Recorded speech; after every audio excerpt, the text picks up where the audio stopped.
Bon, avec la sortie de la Snyder Cut et l'annonce d'un nouveau film Superman, c'est le moment ou jamais de sortir une critique du film Man of Steel.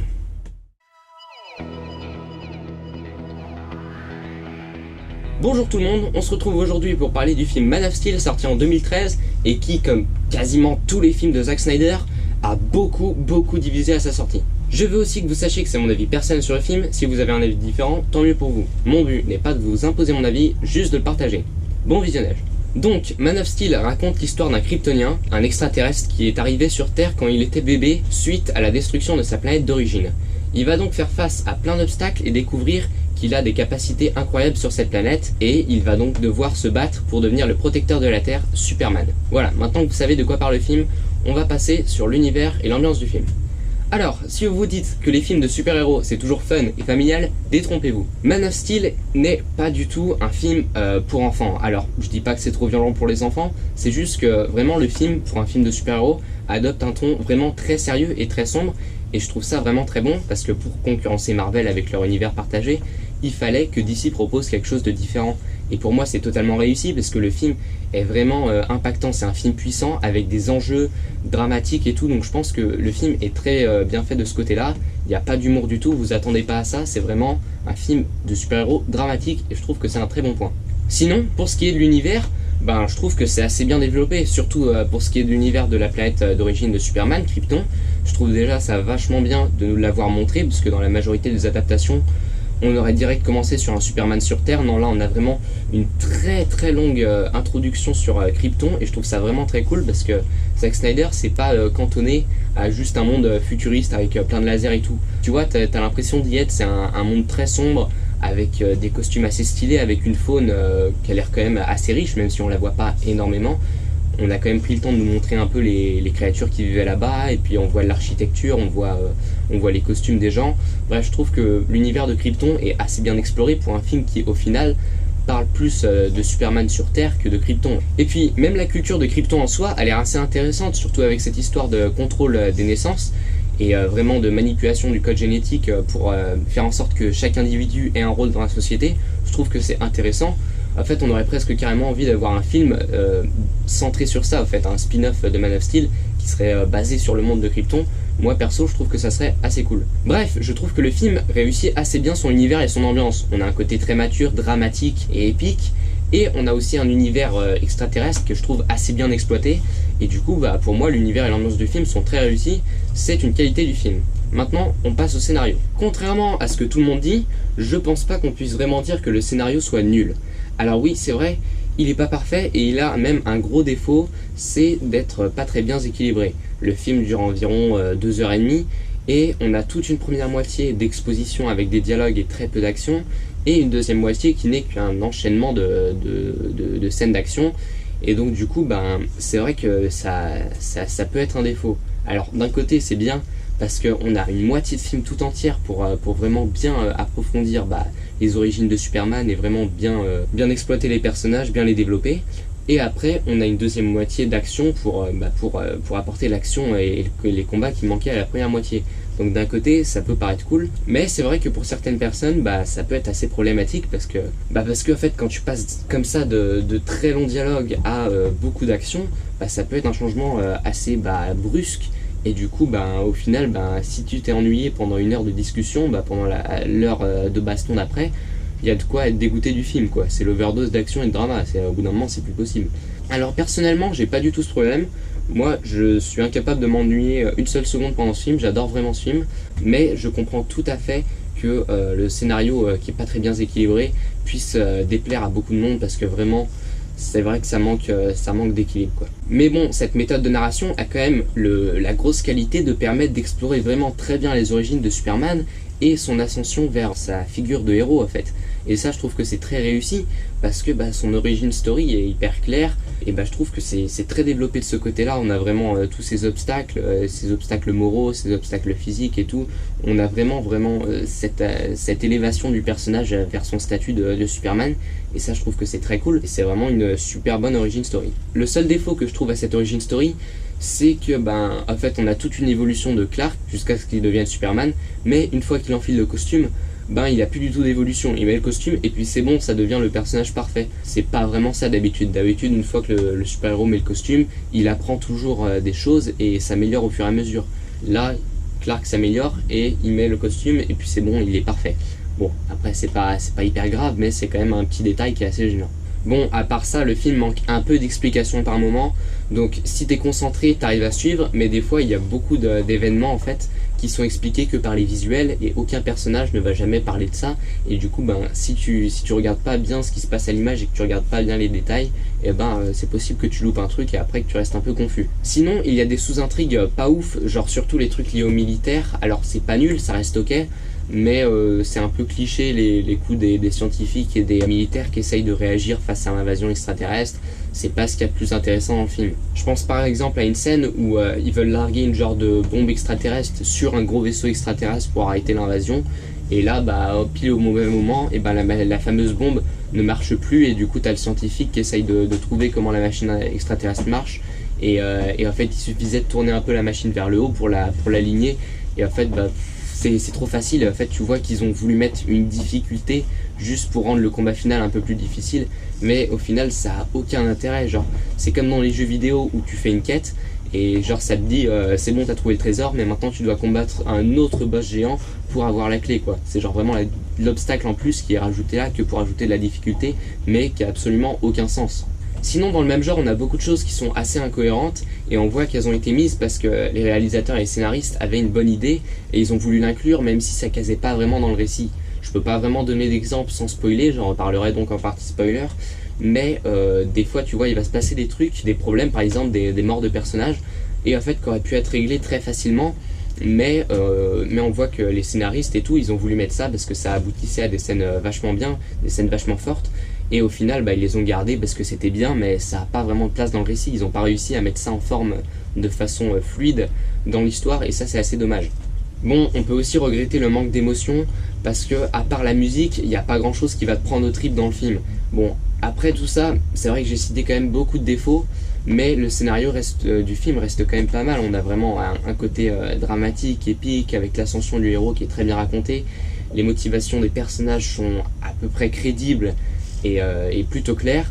Le seul problème, bah, c'est que c'est pas toujours parfait, quoi. Des fois, c'est mal équilibré et puis les personnages sont trop froids. Mais malgré tout, je pense que le scénario, sans être parfait, reste correct. Donc, maintenant, après le scénario, on va parler des personnages. Bon, alors déjà, pour que les choses soient claires, je dois vous dire que je détestais Superman. Avant de voir le film, franchement, je pense que Superman était un des personnages de comics que je détestais le plus. Parce que bah il est invincible, il voit à travers les murs, il tire des lasers, il vole, il est super fort, il a même un souffle qui congèle les choses. Bref, je trouve que le personnage est beaucoup trop cheaté, et en fait je voyais pas l'intérêt de raconter une histoire sur un personnage qui est quasiment un dieu, qui peut tout faire. Et après, il y a 2 ans, j'ai vu Man of Steel, et là bah en fait j'ai compris l'intérêt du personnage. Alors je sais pas si c'est aussi le cas dans les comics, mais en tout cas dans le film ils ont réussi à me faire comprendre que en fait c'est pas par les obstacles physiques que le personnage allait avoir une évolution intéressante, c'est par ces obstacles moraux en fait. Et c'est vraiment ce côté moral, ces motivations, et c'est en fait c'est ça qui va être le cœur du film, et qui va nous aider à développer le personnage. Parce que évidemment un personnage comme ça tu peux pas vraiment faire d'intrigue intéressante juste contre un gars invincible qui se bat contre des gens, parce que tu sais qu'il va gagner. Alors que là, du coup, ils ont vraiment mis un développement intérieur plus qu'extérieur, et bah, c'est ça qui fait tout l'intérêt du film. Qui fait tout l'intérêt du film et du personnage. Et en plus de ça, il est joué par Henry Cavill, qui a beaucoup de charisme, je trouve.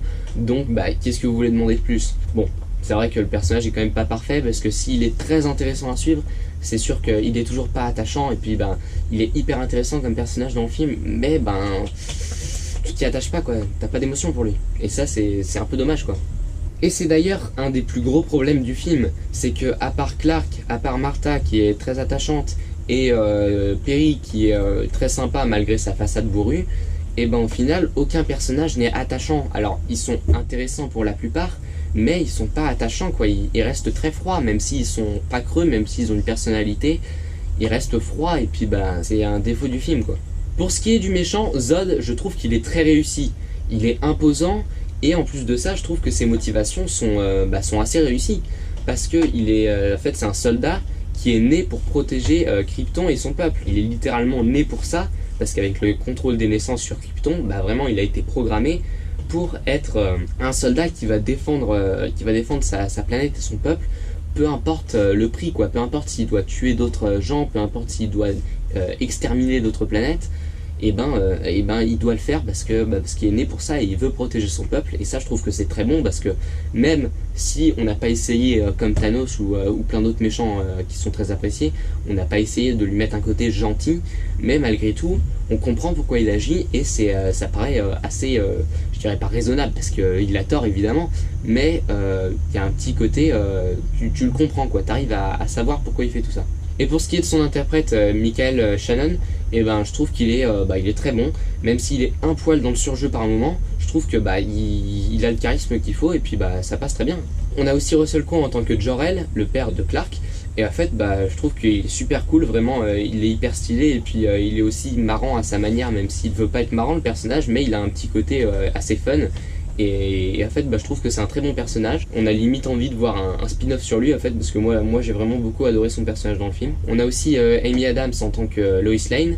Alors l'actrice est bonne, je trouve.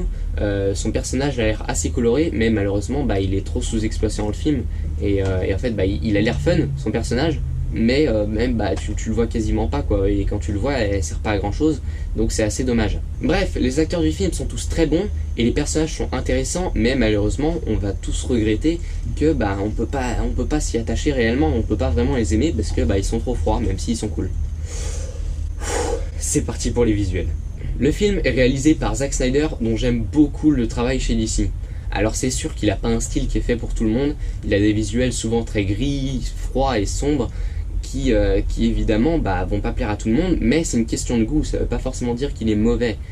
Et en fait je trouve que même si souvent il en fait trop, c'est un réalisateur qui fait vraiment pas dans la demi-mesure, et je trouve que ses visuels restent quand même hyper beaux, ça reste hyper impressionnant. Mais donc arrêtons de parler de Zack Snyder, parlons plutôt de son travail sur Man of Steel. Et tout ce que j'ai à dire, c'est que je trouve que le film est vraiment superbe. C'est vraiment super beau, même si effectivement c'est toujours gris, avec ce genre de filtre gris-bleu très froid sur l'image. C'est gris, mais ça n'empêche que je trouve que c'est super bien filmé, c'est super beau. Et même ce côté gris et froid, ça correspond très bien à l'univers mature du film. Et puis c'est utile aussi à la narration, parce que vraiment ça fait ressortir le costume, les couleurs du costume de Superman, et ça montre vraiment que c'est le symbole de l'espoir parmi ce monde chaotique. Et du coup moi je trouve que le film est juste hyper spectaculaire, même si il a quelques défauts. Alors par exemple on peut remarquer que Zack Snyder, c'est peut-être pas lui qui manie la caméra, mais bon, en tout cas la caméra tremble hyper beaucoup. Même dans les scènes de discussion, dans la première moitié du film, à un moment, t'as un dialogue entre Clark et son père adoptif, et au final, la caméra, elle tremble comme si t'étais dans une putain de machine à laver. Je sais pas pourquoi, je veux dire, dans les scènes d'action, c'est normal qu'elle tremble, parce que c'est le chaos, il y a des combats, il y a des coups, donc la caméra bouge, elle tremble. Mais là, c'est un dialogue, la caméra est posée, elle est en plan fixe, quoi, les personnages se parlent, et elle tremble, mais genre de malade, quoi, et je sais pas pourquoi. Et donc voilà, donc Zack Snyder a ce léger problème de tremblement qui peut déranger du monde, mais personnellement je trouve que ça va, et puis même outre ce problème, ça reste quand même assez beau, les plans sont assez jolis, surtout au niveau de la lumière, c'est très, je sais pas, en fait c'est pas du tout en noir et blanc, mais il y a un côté un peu noir et blanc, je sais pas, c'est un film qui est très centré sur la lumière en fait, t'as beaucoup de jeux de lumière et d'ombre. Et puis c'est beau, quoi. Voilà, c'est tout ce que j'ai à dire. Moi je trouve que le film est beau. Mais bon, c'est surtout quand l'action commence que Snyder va devenir génial. Parce que quand l'action commence, la caméra va suivre les mouvements des personnages, va suivre les personnages qui volent en l'air, va tourner avec eux.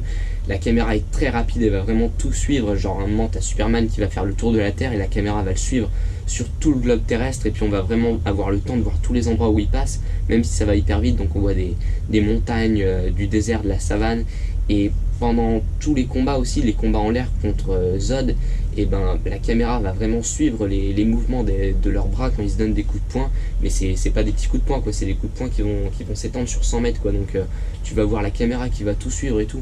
Et moi je trouve que c'est juste super beau quand les personnages volent et tournent, et t'as la caméra qui va tourner en même temps derrière eux. Bref, je trouve que quand l'action débarque, le film est vraiment hyper spectaculaire, c'est une vraie claque. Mais malheureusement, même dans les scènes d'action, Zack Snyder a toujours quelques défauts, dont notamment les zooms, qu'il y a très souvent dans ses films en fait. Et très souvent tu vas zoomer sur sur rien en fait. L'image va être comme ça, et puis tout d'un coup tu vas zoomer, tu vas t'avancer de plusieurs centimètres, mais sans raison. Il n'y a aucun point sur lequel se concentrer particulièrement. La caméra aurait pu rester fixe, parce que du coup là dans le film t'as, je sais pas, plus d'une vingtaine de zooms hyper brusques, et en fait c'est pas agréable à regarder quoi. Toi t'es en train de regarder la scène d'action, tu te dis waouh c'est impressionnant, mais t'as le putain de zoom qui va t'avancer la caméra, qui va faire plein d'à-coups en fait, très souvent sur l'image, et puis c'est pas très agréable à regarder quoi. Mais bon, malgré tout je trouve que c'est quand même un défaut mineur quand tu vois la qualité visuelle du film. Je pense pas que c'est ces zooms vraiment qui vont te gâcher le plaisir du film. Oui, c'est désagréable, mais ça reste quand même hyper spectaculaire. Le combat final est juste superbe quoi, c'est vraiment dingue, je trouve ça hyper impressionnant, même si beaucoup de gens ont été dérangés par l'abus d'effets numériques. Moi je trouve que ça passe très bien, les effets spéciaux sont hyper soignés, je trouve que la scène du combat final est vraiment hyper bien filmée, et c'est juste incroyable. À chaque fois que je la vois, je suis c'est énorme quoi. Pour ce qui est des effets spéciaux, je trouve qu'ils sont vraiment très soignés, surtout quand tu sais que le film date de 2013, c'est quand même vachement bien fait, ils sont vraiment époustouflants. Et sinon les costumes, je trouve qu'ils sont très bien aussi, il y a vraiment un côté très moderne qu'il n'y a probablement pas dans les comics, mais en tout cas les costumes des méchants et tout, même celui de Superman, tout est modernisé et vraiment ça a de la gueule quoi alors. Donc voilà, vous avez compris, malgré des zooms dérangeants et une tremblote assez chiante, le film est quand même filmé de façon vraiment incroyable, les effets spéciaux sont parfaits et les costumes sont très bons. Bref, pour moi le film est une réussite visuelle, il est vraiment hyper époustouflant. On passe à la bande originale. Bon, les visuels sont incroyables, oui, mais à côté de la musique, c'est rien. Non, vraiment, la musique, elle est composée par Hans Zimmer, qu'est-ce que vous voulez de plus? Je veux dire, quand t'as une musique composée par Hans Zimmer, ça va forcément être bon. Bref, la musique dans ce film, je trouve qu'elle est juste hyper bonne. C'est vraiment une de mes bandes son préférées. Je trouve qu'elle est hyper cool à entendre. Elle donne des frissons à chaque fois que je l'entends. Bref, pour moi, elle est géniale, elle est dramatique, elle est épique, c'est vraiment une musique qui est vraiment prenante quoi. Je trouve qu'elle est vraiment super bien. Il y a même des moments où la musique prend des allures un peu tordues et qui résonnent, vous savez, comme dans les vieux films de science-fiction là. Ça donne vraiment ça donne bien ce côté extraterrestre là du film, et je trouve que c'est super bien quoi. C'est une musique vraiment hyper épique qui envoie du lourd quoi. Enfin bref, cette musique c'est comme 90% des musiques de Hans Zimmer. C'est un chef-d'œuvre quoi, c'est vraiment super beau. Je l'aime moi la musique, je l'écoute comme ça en dehors du film quoi, je l'écoute comme ça pour le plaisir de l'entendre quoi, c'est super beau quoi, j'adore. Bref, même si vous voulez pas aller voir le film quoi, à la limite tout ce que vous pouvez faire c'est écouter la musique quoi. Si vous aimez pas le film, vous allez sûrement aimer la musique quoi, enfin bref. Et aimer cette musique, elle est magnifique. Bref, musique incroyable. Je pense que c'est la plus grosse catégorie bande originale que j'ai faite depuis que j'ai commencé YouTube. En même temps tu me diras c'était il y a 2 mois, donc c'est pas non plus exceptionnel comme record, mais bon c'est déjà un record personnel, je suis fier de moi. Bref, pour résumer, Man of Steel est un film imparfait, mais qui est quand même d'après moi dans le haut du panier des films de super-héros. Ok, c'est pas un film qui est fait pour tout le monde, parce que vraiment je pense que les enfants de moins de 10 ans ils vont se faire chier à regarder ce film, c'était mon cas en tout cas, mais 55% d'approbation sur Rotten Tomatoes, enfin sur Wikipédia en tout cas, comment c'est possible? Je veux dire, le film, d'accord, il n'est pas fait pour tout le monde, mais en étant objectif, je comprends pas qu'il ait une note si basse. Là, d'après la note quoi, ça veut dire que ouais, c'est un film ok quoi, genre tout juste, ça passe quoi, c'est un film que tu regardes, tu l'oublies tout de suite, c'était bof quoi, c'était vraiment un film moyen. Mais moi c'est pas ce que je pense du tout, moi j'adore ce film, c'est même un de mes films préférés, mais en restant objectif, je trouve que oui, il a des lacunes sur le scénario, les personnages sont pas parfaits, mais les visuels sont époustouflants, la musique est magnifique, les acteurs sont très bons. Bref, je sais pas vraiment ce qu'il vous faut de plus, même l'univers est assez sympa sans être l'univers le plus dingue de tous les temps, l'univers est sympa quoi. Donc à quel moment ce film peut être si mal noté? Bref, en tout cas, si je devais lui donner une note en essayant d'être objectif, je lui mettrais environ 16 sur 20, je sais pas, peut-être 15 sur 20, mais franchement j'adore ce film. Mais bon, après il faut savoir que la musique de Hans Zimmer a un impact assez important sur ma note. S'il n'y avait pas eu la musique, j'aurais pas noté ce film plus de 13 sur 20, bon c'est déjà une bonne note. Donc oui, évidemment que je vous conseille Man of Steel, mais avec un avertissement. Faut savoir que le film dure quand même 2h30, c'est assez lourd, c'est pas un film que tu vas te regarder comme ça en mode tranquille, c'est genre vraiment un film qu'il faut digérer quoi. Et bah, c'est sûr qu'il est pas fait pour tout le monde, hein. Si vous aimez bien les films de super-héros, parce que vous avez l'habitude de Marvel avec leurs films quand même assez légers, avec des blagues par-ci par-là, bah ici ça va pas être le cas quoi. Vous attendez pas à ça, mais quand même le film est une épopée vraiment épique, et bah je le conseille pour ça, parce que c'est vraiment un film que je trouve super bon, même s'il a des défauts. Bon bah voilà, c'en est tout pour cette partie, sans spoiler. Pour ceux qui vont s'en aller, j'espère que vous avez aimé cette vidéo. Et pour ceux qui vont rester, qui ont vu le film ou qui n'en ont rien à cirer de se faire spoiler, on passe dans la partie spoiler. Comme j'ai dit, j'adore l'intro sur Krypton. Je trouve que l'univers est hyper captivant avec le contrôle des naissances et les décors et les effets spéciaux qu'on voit déjà du lourd. Bref, j'adore cette intro. On peut déjà repérer un premier défaut dans le scénario, parce que à quel moment tu exiles des insurgés en dehors d'une planète en train de mourir? C'est totalement con. Je veux dire, les dirigeants ils sont en mode ok, vous avez essayé de prendre le pouvoir, vous avez essayé de nous renverser et de prendre le contrôle de la planète, et bah pour la peine on vous emmène dans la zone fantôme, un endroit où vous serez totalement en sécurité, pendant que nous on va se faire exploser la gueule par le noyau de la Terre qui est en train d'exploser. C'est totalement stupide, mais bon, je suis sûr qu'ils auraient pu trouver un autre moyen quoi. Les scénaristes ils auraient pu réfléchir 10 secondes et trouver un moyen de faire une solution plus logique que ça quoi. À la limite, faites en sorte qu'ils apprennent que la planète est en train de mourir juste après à les avoir envoyés en prison, et après ils ont autre chose à penser que les ramener pour qu'ils meurent. Bon, après ça on a une scène sur Terre où Superman sauve les pétroliers d'une plateforme pétrolière, et je trouve que la scène est vraiment hyper classe, c'est épique la façon dont c'est filmé et tout. Quand il retient l'échafaudage là qui est en train de tomber sur l'hélicoptère, je trouve que c'est super classe, et comment il est en feu, Clark autour de lui, bref c'est hyper classe. Et après ça en plus t'as une scène où il est évanoui dans l'eau avec des baleines autour de lui. Je trouve que toute cette scène est hyper classe et hyper belle. Ensuite, on a une scène dans le camp militaire enneigé où ils ont trouvé le vaisseau spatial. Et là, il y a quand même un autre défaut, c'est que en fait, t'as Lois Lane qui arrive en hélicoptère.